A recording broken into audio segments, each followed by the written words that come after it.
Misbehaving, the Making of Behavioral Economics by Richard Thaler. The main idea is that Homo economicus, or rational man, is quite a different species to Homo sapiens, which often seems to make decisions that seem to go against its own interests. The foundation of political economy, and in general of every social science, is evidently psychology. A day may come when we shall be able to deduce the laws of social science from the principles of psychology.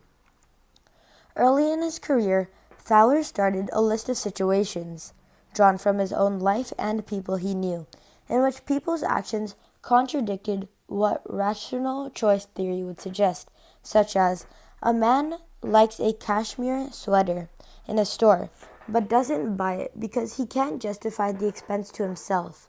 But when at Christmas his wife gives him the same sweater, he's delighted. He and his wife pool all their finances, and neither have any separate sources of money.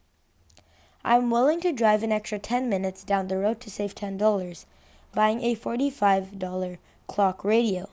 But when the chance comes to save $10 when buying a $495 television set, I don't bother going to the other store. Why? When $10 is $10. Thaler was having a dinner party for some young economists and noticed that a bowl of cashew nuts he had put out at the start was quickly being gobbled up. Fearing that the food to follow would be left uneaten, he promptly removed the bowl of cashews. The guests thanked him. The models of economics, like Modigliani, assume that people are very smart, very self-disciplined, and look far into the future.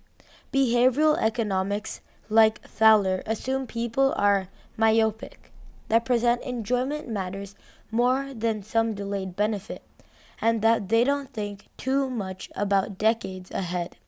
Economics assumes there is one unitary self, yet psychology has for a long time been open to there being many selves, or at least locus of control, from Freud's ID and ego to Kahneman's fast and slow thinking within us, and frequently these selves conflict each other. Costco and Amazon exploit our vulnerability to the sunk cost fallacy by getting us to join up as a member.